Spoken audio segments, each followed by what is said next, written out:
Law of attraction को समझ लिया है, बट इसको डेली लाइफ में कैसे यूज करना है, कैसे इंप्लीमेंट करना है, समझना चाहते हो, सब्सक्राइब करें अमित कुमार पॉडकास्ट को। मैं अब एक चीज डीप समझना चाहता हूं आपसे, जो मैनिफेस्टेशन का जो प्रोसेस है, लॉ ऑफ अट्रैक्शन का जो पूरा प्रोसेस है, जो आप बताते हैं 5-6 स्टेप में, 4-5 स्टेप में जो आप बताते हैं, मैं वो समझना चाहता हूँ। क्योंकि आपने जब वो मेरे को बताया था तो मैंने उससे इतना ज्यादा रिलेट किया कि मुझे लगा कि यार अगर कोई भी इस प्रोसेस को फॉलो करे, इन सब एस्पेक्ट को समझ ले, तो वो आई थिंक लाइफ में वो कुछ भी मैनिफेस्ट कर सकता है। Yes, very true. तो प्लीज उस पर आप थोड़ा, मैं आपको उसके कुछ बेसिक वर्ड के साथ जोड़ता हूँ। पहली तो बात है, ये यूनिवर्स जो है, जिसको हम मिरेकल सबस्टेंस कहते हैं, हाँ, इसे ये ऑलरेडी क्वांटम फिजिक्स में इसको इलेक्ट्रॉन्स कहा जाता है। हाँ, और इलेक्ट्रॉन को पहले हमें गलत पढ़ाया गया था बोर्स की थ्योरी में कि वो एक पार्टिकल होता है, जबकि क्वांटम थ्योरी में वो एक वेव मिली है, एनर्जी मिली, वहाँ कोई वो नहीं है, पार्टिकल। कमाल की बात यह है कि क्वांटम फिजिक्स में ये भी पाया गया है, double slit, Young's double slit एक एक्सपेरिमेंट है कि जैसे ही उस वेव को हम देखते हैं, वो कैमरा लगाया गया तो वो पार्टिकल में बदल जाती है वेव, और जैसे ही कैमरा हटाया तो वो वेव बन जाती है। ओह, समझ, इसे फिर समझिएगा पहले। और इस एक्सपेरिमेंट को कहते हैं कि आइंस्टाइन ने किया तो वो डर गया था, उसने कहा था ये घोस्ट एक्सपेरिमेंट है। अच्छा, इसका मीनिंग ये है कि जब उन्होंने इस वेव को, जो उस पार्टिकल एटम के अंदर जो वेव थी, उसको जब एक गन से शूट किया और एक स्क्रीन लगाई गई, यंग स्लिट 12वीं क्लास में पढ़ाया जाता है, यंग्स डबल स्लिट एक्सपेरिमेंट, तो वहाँ पर वो वेव दिखाई गई। तो उन्होंने गलती से एक कैमरा लगा दिया, कैमरा तो दूर लगाया और वो भी एक मैकेनिकल था। तो अचानक पाया कि अब वो जो शूट कर रहे थे वो वेव नहीं थी, वो तरंगे नहीं थी, वहाँ एक पार्टिकल दिखाई दिया।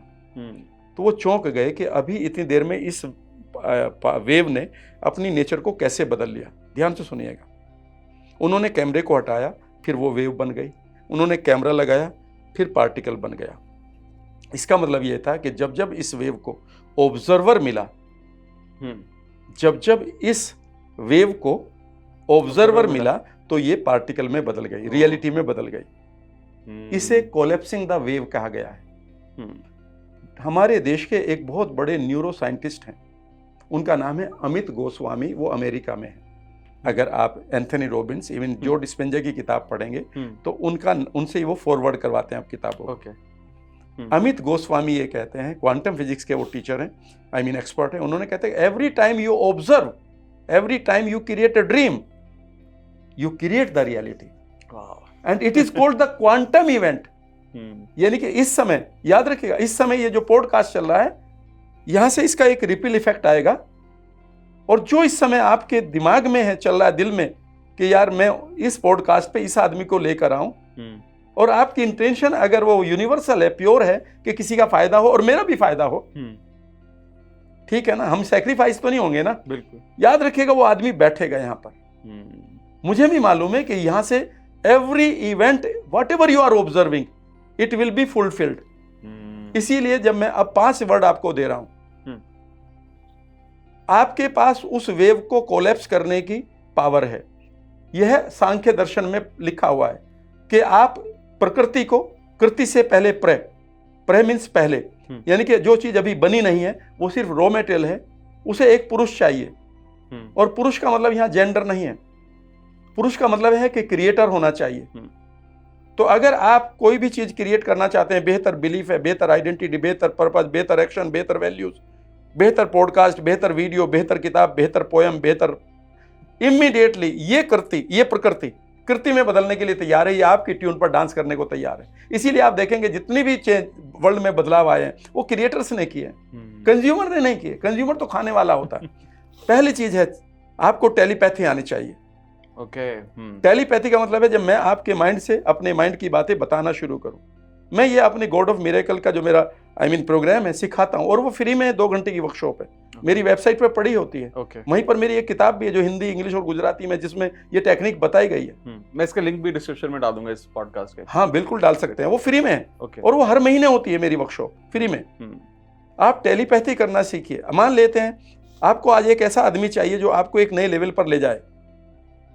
आप यकीन नहीं करेंगे कि मैं अभी दुबई में गया, एंड जिसके साथ मुझे घूमना था, जो मेरी गाइड बननी थी, मेरी स्टूडेंट, उन्होंने कहा कि सर मेरा बच्चा, बहू और मेरे हस्बैंड आ गए हैं, वो तो आई सेड यार मैं तो बोर हो जाऊंगा। And suddenly I got a message, Ram sir, are you in Dubai? And I found that somebody is there.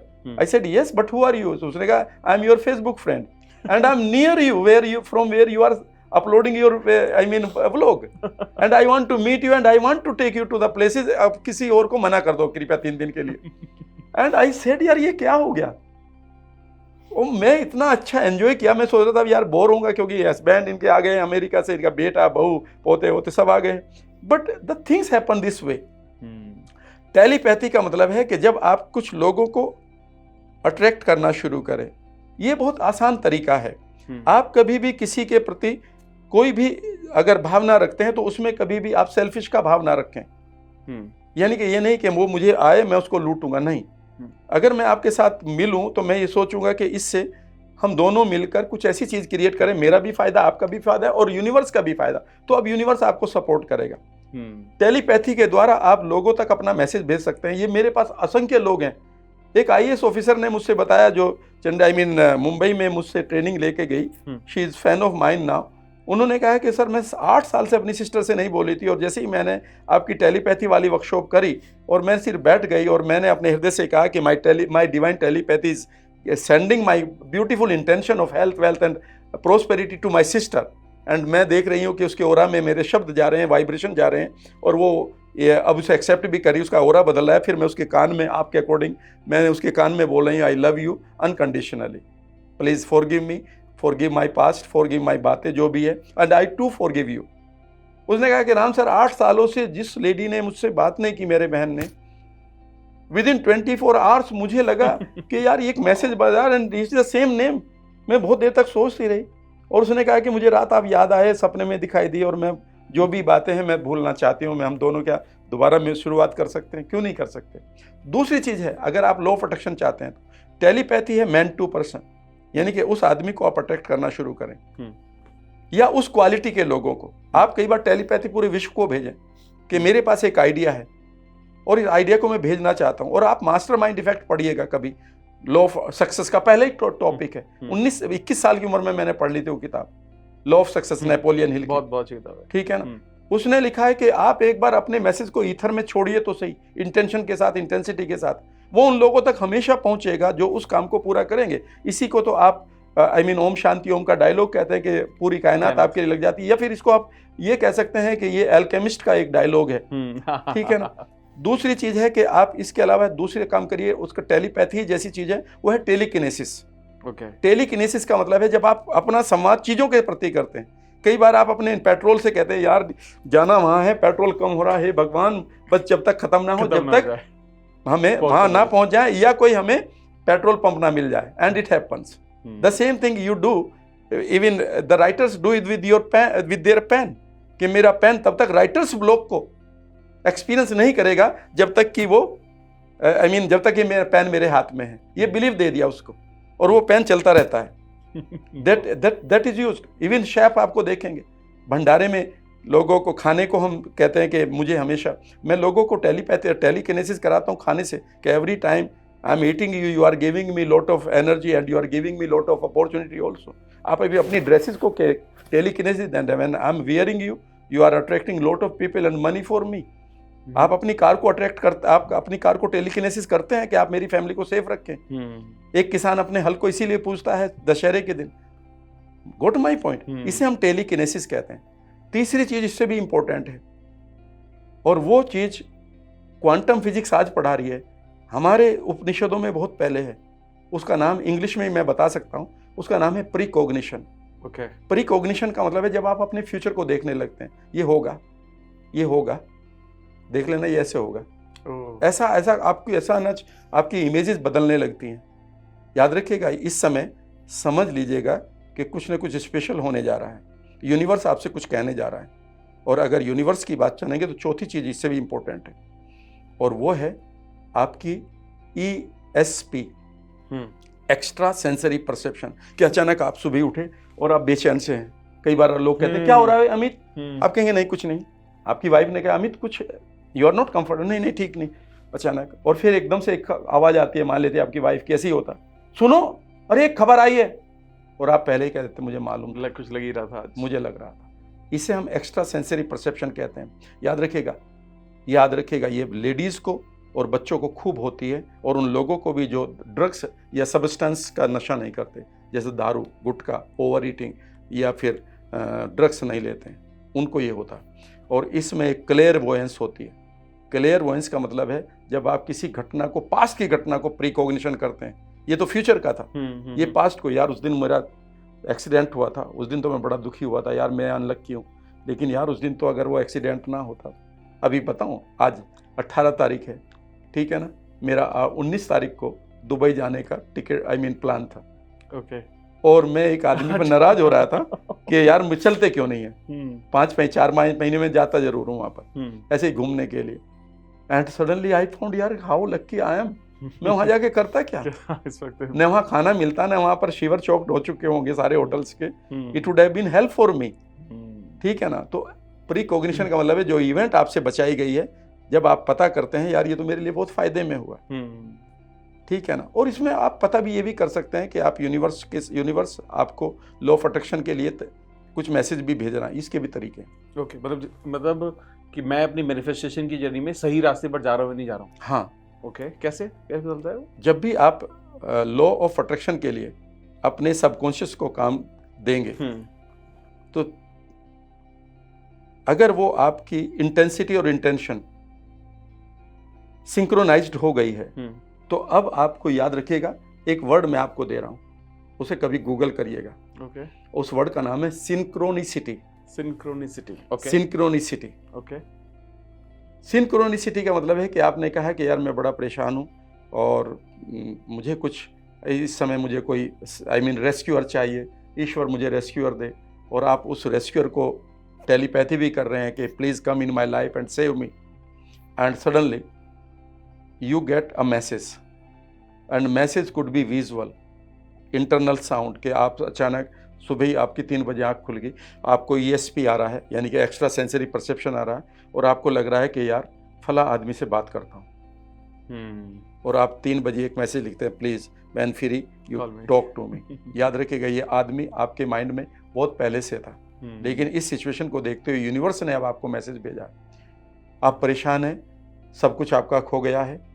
मैं अगर आप एक कहानी पढ़ते हैं लॉ ऑफ सक्सेस में, मैं पढ़ा करता उस कहानी को बहुत बात बताया करता था, क्योंकि मैं मोटिवेशन की ज़्यादा बातें नहीं करता हूँ, मैं ट्रांसफॉर्मेशन की करता हूँ। तो एक आदमी ने कहा कि उसका सब कुछ बर्बाद हो गया, तो एक छोटी सी पहाड़ी पर गया, पहाड़ी नहीं थी, प्लेन ही था, उसने गाड़ी की, और उसके बाद नीचे एक खाई थी, झरना टाइप था, जहाँ से उसको छलांग लगानी थी मरने के लिए। उसने कहा कि मैंने गाड़ी लॉक कर दी और मैं आगे चलने लगा कि अब मुझे मरना है, क्योंकि मैं अब बहुत कर्ज में आ चुका हूँ, मेरे लिए जीना बेकार है, अब कोई मतलब ही नहीं उठता। कि अचानक एक आवाज़ आई, हेलो। तो मैंने पीछे की तरफ देखा, और एक आदमी पड़ा है कि वो पैरालिटिक है, उसके पास एक छोटी सी व्हील चेयर है जो एक तरफ खड़ी है, और वो ग्राउंड पे बैठा हुआ है, ऐसे ही लकीरें खींच रहा है, और उसने मेरी तरफ हंसते हुए कहा कि देखो what a wonderful sunshine, let us enjoy. And उसने कहा कि यार I immediately avoided the suicide attempt and I came back and everything changed. कई बार आप जा रहे हो और आप परेशान हो, यार सब कुछ बर्बाद हो गया, कुछ भी ठीक नहीं है, इंटरव्यू भी ख़राब हो गया, पैसा भी नहीं है, जिसके साथ दोस्त हैं वो भी बात नहीं कर रहे, वाइफ भी घर जाते ही दुखी होगी मेरी कंडीशन देखकर। And suddenly you get a person जिसकी टी-शर्ट पर लिखा है what ever happens happens for a purpose. याद रखिएगा। कई बार आपने सोचा कि, कई बार हम कहते हैं कि लॉ ऑफ अट्रैक्शन करते हुए अब किसी चीज़ को सोचो, आपने कहा sir it is a grey duck, ठीक है ना, आपने कहा कि मैं इंटेंसिटी क्रिएट कर रहा हूँ कि मेरी लाइफ में परिवार के लिए अच्छा धन या अपॉर्चुनिटी आए, और मैं आपसे कहूँगा कि सोचो कुछ, क्या मेटाफोर आ रहा है, इसे हम मेटाफोर कहते हैं, संकेत, सिंबल।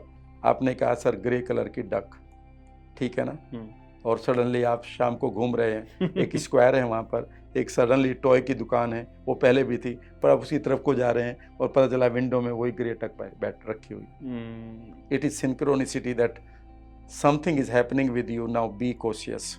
और यहाँ पर अलग भी मैसेज मिलेंगे, यहाँ पर आपको एक मैसेज मिलेगा यूनिवर्स का, वो ये है, receive the reward now, RR। Receive the reward को कभी पढ़िएगा, जो गहरी किताबें हैं। रिसीव द रिवार्ड का मतलब ये है कि आपके अंदर एक इंटेंसिटी बनेगी कुछ करने की। बिकॉज कृति जब भी प्रकृति आपको कुछ देगी वो ऐसे नहीं देगी कि मुझे पानी चाहिए तो पानी ऐसे आ जाएगा। आपको उसे रिसीव करना होगा।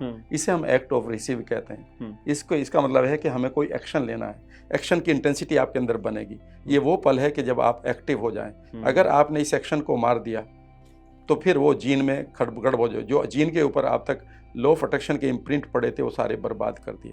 तो इसे रिसीव भी करना होता है, नहीं तो खत्म हो जाएगा। मतलब वो एक्शन एक बहुत इंपॉर्टेंट एलिमेंट हो जाता है इस पूरे मैनिफेस्टेशन के प्रोसेस में। लॉ ऑफ अट्रैक्शन का एक रूल जो सब ट्रेनर को बताना चाहिए और नहीं बताते, कई बार हो सकता है कि उनको मिस कर देते हैं, मैं बता रहा हूँ।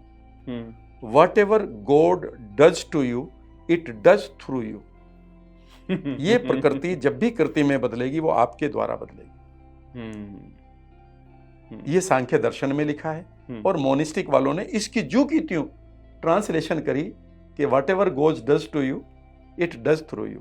प्रकृति जब भी कृति में बदलेगी उसे पुरुष चाहिए। तो आप पुरुष का रोल तो करना पड़ेगा, यानी कि क्रिएटर तो आप ही रहेंगे। जब भी आप प्रेयर करते हैं तो इमीडिएटली ये यूनिवर्स आपके लिए उस प्रेयर का आंसर देना शुरू कर देता है। फॉर एग्जाम्पल, आपने मोबाइल उठाया, मोबाइल में आपने अमेज़ोन खोला और एक किताब बुक कर दी, उसके 600-700 रुपये आपने पे कर दिए। इमीडिएटली मैसेज आता है कि आपका काम शुरू हो चुका है। अगले दिन आप देखते हैं तो उसमें लिखता है इस टाइम ये काम हुआ है, इस टाइम पैसा हुआ है, इस टाइम ये चल पड़ी है। राइट? याद रखिएगा, exactly the universe is working for you. जब भी आप इंटेंशन और इंटेंसिटी को रखते हैं तो वो चीज़ें आपके साथ आ रही हैं। लेकिन अब अमेज़न अपना टाइम नहीं देता आपको, वो देता है कि प्रोबेबली इस दिन या पर्टिकुलर डे इस टाइम। वो जब देखता है कि यहाँ तक पहुँच गया तो वो टाइम भी लिखने लगता है। Is that right? लेकिन आपने पैसा देते ही किताब आपके पास आ जाएगी, ऐसा नहीं हुआ। क्या ऐसा हो सकता है? तो एक किताब में लिखा शायद मिलियंस ऑफ ईयर्स के बाद आप जो भी सोचेंगे वो हो जाएगा, लेकिन अभी हमारा माइंड इतना इवॉल्व नहीं हुआ। यही काम यूनिवर्स करता है। जैसे ही आप किसी भी प्रेयर को करते हैं और वो प्रेयर अगर कॉन्ग्रुएंट है, हार्मनी के साथ है, तो वो चीज़ें आपकी साथ तरफ आनी शुरू हो गई है। बस अब आपका काम ये होगा कि ये नहीं कि वो आ गई और वो दरवाज़ा आपके यहाँ खटखटाया और आप कहते हैं I don't believe it, I don't open the door. Door खोलना जो आपका है ये आर्ट ऑफ रिसीविंग है। लॉ ऑफ अट्रैक्शन की दुनिया में ये आर्ट ऑफ डूइंग है, यानी कि अब आप डू करिए, यानी कि कोई एक्शन लीजिए। तो जो आपने हार्मनी बोला, इसका मतलब यही है क्या कि जो आपके थॉट्स हैं, फीलिंग्स हैं और वो इंस्पायर्ड एक्शन अलाइंड है? एग्जैक्टली याद रखिएगा। आप कमाल की बात ये रहेगी कि जो आपकी वेव है जिसको आपको कोलैप्स करना है, उस पर ध्यान ये रखना है कि वहाँ पर कोई भी ऐसा आपके पास इंटेंशन नहीं होनी चाहिए जिसे करते हुए यूनिवर्स आपको मना करे। भाई आप मेरे से, मैं देखिए हर आदमी तो भीष्म नहीं बनेगा। मान लेते हैं आप मुझसे कह रहे कि सर आप मुझे वो तरीका बताओ कि मैं आपके बच्चे को नुकसान कैसे पहुंचाऊं, तो वो तो सिचुएशन नहीं आएगी ना। तो आप अगर यूनिवर्स के लिए कुछ करना चाह रहे हैं, यानी यूनिवर्स के लोगों के लिए कुछ करना चाह रहे हैं अपने फ़ायदे के लिए, तो आपकी इंटेंशन हमेशा सुनी जाए। इसमें सब बड़ी बात यह है कि आपको अपने हार्ट को भी समझना होगा। हार्ट में आपके सेंटर, आपकी जो इमोशन है वो आपके हार्ट में, माइंड में आपकी लॉ ऑफ अट्रैक्शन की जो इमेजेस हैं वो माइंड में बनेगी, उसकी साउंड्स माइंड में होगी, लेकिन उसकी फीलिंग आपके हार्ट में होगी और इंस्टिंक्ट आपके गट में होगी। पर लेकिन जैसे आज के टाइम में कोई भी, जैसे हम बात भी कर रहे थे कि सब माइंड के बारे में बात करते हैं, हार्ट के बारे में कोई बात ही नहीं करता। इसलिए नहीं करते कि बस वो कुछ एक किताब ले ली और उन्होंने एक बेसिक स्टडी को गहराई तक नहीं करा। विद ड्यू रेस्पेक्ट, बेसिकली हमने मन की बात कर रहे हैं। आपको पता है आपके 100 ट्रिलियन जो बैक्टीरिया हैं आपके गट के अंदर, जिसको हम बड़ी आंत कहते हैं, उस अंधेरे में पड़े हुए 100 ट्रिलियन बैक्टीरिया हैं। They are managing even every decision of yours, not your mind. आप किसी भी किताब को पढ़ लीजिएगा, बहुत जल्दी ही ये माइंड से उतरकर हम गट के बैक्टीरिया पे आने वाले हैं। क्या आप यकीन कर सकते हैं कि आपके पास 23,680 या 83 जीन्स टोटल है जिनकी टर्न ऑफ टर्न ऑन होने से हमारी लाइफ चल रही है, जबकि उनमें अगर 150 गुना कर दें, 23,000 को अगर हम 150 से गुना करें तो इतनी जीन्स हमारे पास माइक्रोबियोम के रूप में, हम इनको जीनोम कहते हैं ना, तो हम इनको माइक्रोबियोम कहते हैं। और याद रखिएगा इन जीन को ये तय हो चुका है ऑलरेडी मेडिकल साइंस में कि इन जीन को आप कभी भी बदल सकते हैं मेडिकल साइंस और अपने सोच के अनुसार जो आपके गट में है, और ये आपकी उन जीन को बदल देंगी, तो आपकी जेनेटिक बीमारी कोई नहीं रही जो उम्र के बाद आती है। मैं ये नहीं कह रहा हूँ, आप पढ़ लीजिएगा किताबें, super gut is the name of the book, gut and mind and gut connection is the book, reset your factor, reset your gut is, ठीक है ना, द रिसेट फैक्टर। ये सब वही है जो अब गट बैक्टीरिया के ऊपर बोल रहे हैं। And after 10 years the whole magic will change. Even आपका लॉ ऑफ अट्रैक्शन सारा का सारा आपके गट इंस्टिंक्ट से आता है। गट क्या कह रहा है आपका, माइंड सिर्फ एक ड्रीमर है, ठीक है ना, जो आपका क्रिटिक और डुअर है वो आपके गट और हार्ट में है। वाह एक अलग लेवल पर इंसाइट मिल रही है जो कि आई थिंक बहुत ज़्यादा सभी के लिए आई एम श्योर बहुत इंपॉर्टेंट है। मैं भी बहुत एस्पेक्ट इसके आज फ्रेशली समझ रहा हूँ। Thank you guys for watching this podcast. अगर पॉडकास्ट की ये क्लिप आपको बहुत पसंद आई है तो आप यहाँ से इसके कंप्लीट पॉडकास्ट को भी देख सकते हैं, और साथ साथ आप अपना प्यार दिखाते रहें और इस चैनल को सब्सक्राइब जरूर कर दें।